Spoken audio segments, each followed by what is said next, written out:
Hello guys, so yan, dumating na yung ating parcel.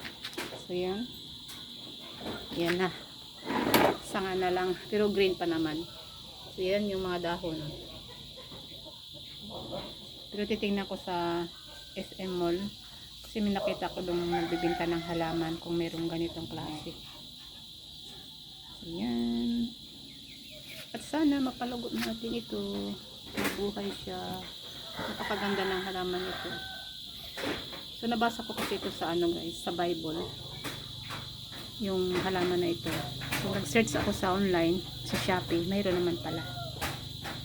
So, yan. Ganda.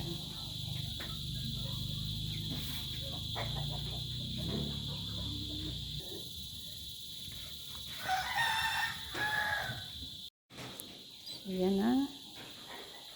Ang aking halaman. So yan, naubos, tanggal yung ano, yung dahon.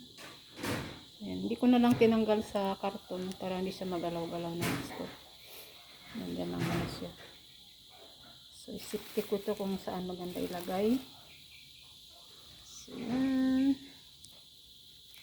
nabayabas ba? Thank you guys for watching.